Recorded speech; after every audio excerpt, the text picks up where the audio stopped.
Cult of the Lamb is one of the most bizarrely charming indie games in recent years. A fusion of roguelike action and cult management wrapped in an art style that's equal parts adorable and deeply unsettling. You play as a possessed lamb, brought back to life by a mysterious deity known as the One Who Waits. In exchange, you must build a loyal cult in their name, starting from a humble clearing to eventually turning into a thriving but slightly horrifying commune. The game splits its time between two distinct gameplay loops: dungeon crawling crusades and village management. This roguelike combat is fluid and reminiscent of the Hades series, featuring randomized weapons, upgradables, and fun variety of enemies. Each crusade not only progresses your story, but lets you rescue new followers and gathering the resources you need to go back home with. The cult management side is where things get truly wild. You can assign tasks, build structures, conduct ceremonies and rituals, and occasionally sacrifice your own followers to maintain loyalty and power. It's dark, yes, but it's all presented with such playful, cartoonish charm that kind of shocks you, often turns into a twisted grin. That Animal Crossing, but with hearsay, poop clearing and ritual murder. Visually, it's stunning, vibrant 2D art styles, fluent animation, and a killer soundtrack that shifts between beauty and between eerie and energetic. The tone walks a perfect tightrope, but never truly grim, thanks to its tongue-in-cheek humour and whimsical style. If there is a downside, it has to be that the mid to late game can feel repetitive once you've unlocked most of the systems. Still, regular updates and expansions like the recent Unholy Alliance co-op mode keeps adding reason to return. So, it's clever, it's creepy, and it's completely captivating. Cult of the Lamb is a gene-blending game. If you love these quirky indie or dark humour, or just want to lead a flock of cute cultists into a divine oblivion, this is absolutely worth your time, and is currently 50% off. Risk of Rain is a third-person roguelike shooter now under Gearbox Games, where you are stranded on a hostile alien planet. Your goal: hunt down the teleporters to progress through the levels, beat bosses, and see how long you can survive. The core gameplay loop is you run through procedurally generated environments, fighting off waves of increasingly dangerous enemies. You collect loot by earning gold and items through chests and monsters, stacking effective builds, powerful unpredictable combos. And you activate teleports. Once a teleporter is live, brace yourself for a boss fight, then move on or keep going if you dare. Time matters, every minute amps up your difficulty through relentless power creep.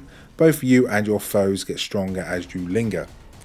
The combat and itemization in this game is fast, tense and rewarding, with diverse survivors like the agile commando or heavy hitting loader.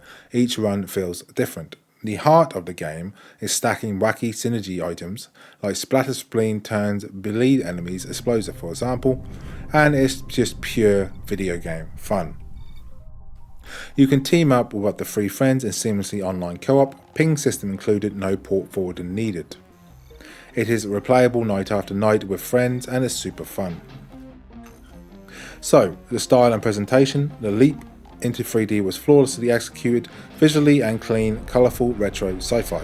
So even if you're in chaotic battles, you can easily see the enemy threats and pick up easily and clearly.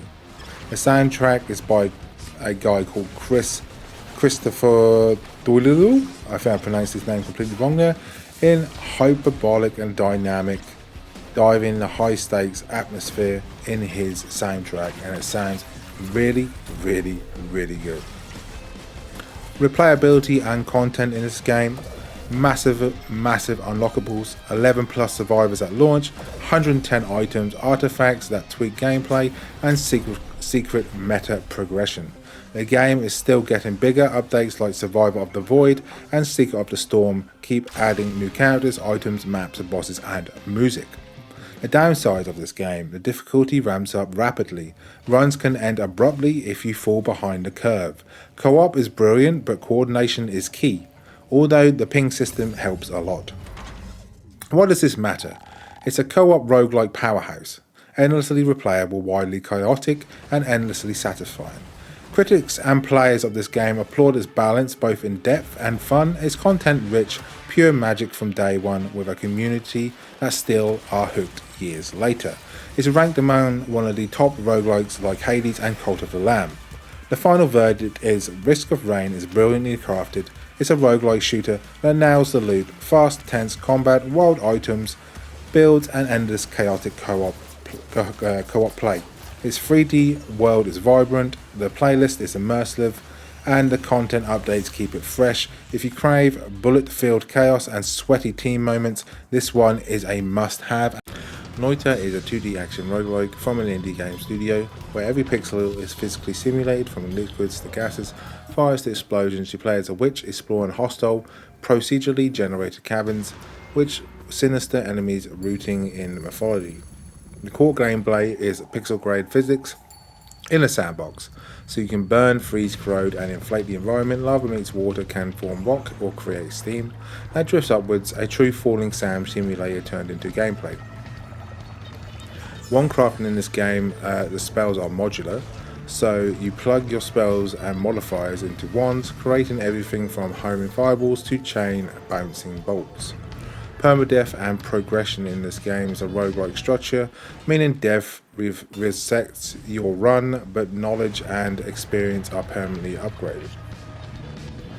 The worlds and the atmosphere in this game, the levels are descend through 8 diverse biomes, from coal mines to snowy depths to secret labs, each packed with unique hazards, enemies and loot. The mythical lore in this game is basically like a mythology, with cryptic secrets like hidden 34 orb endings that even hides a rickroll, adds layers to depth in the game. The sound and the visuals in the game are dark, moody pixel art with unsettling ambient music, bringing tension to every drop of acid, crack of flame, and crackle of the whip, right? So what the players love about this game is unbound experimentation. So it's basically the immense physics lead to insane movements like creating self-sustaining fire or pipe bomb volcanoes. As one reviewer noted on one of the Steam reviews, it's a sandbox that also happens to be a great action roguelike game. There's complex ward synergies, discovering overpowered combos, becoming its own reward, different spells and effects to pretty much unlimited ends. What holds Noita back is there's a high learning curve for new players, there's randomness and brutal physics that can also be punishing and kill yourself if you don't pay too much attention. It's tedious, but sometimes it is completely random. And there's no casual mode, so it's relentless experimentation, focuses on less accessibility to new players seeking lighter roguelikes. The updates in Noita they reached a 1.0 release in 2020, and they also released a second update, Epilogue 2, in April 2024. There's also a strong modern scene, Twitch integration, daily and nightly modes that expand replayability. So the final verdict is Noita is a chaotic physics power roguelike that rewards creativity, patience and curiosity. It blends strategic wand crafting with an environmental chemistry into explosive emergency chaos. For players who thrive in experimentation and discovery, it's a standout in a gene. There's no doubt the roguelike is one of the better roguelikes. Just to be ready to accept the punch in randomness if you mess up. And also, this game is 60% off on a Steam sale at the moment, so grab it while you can.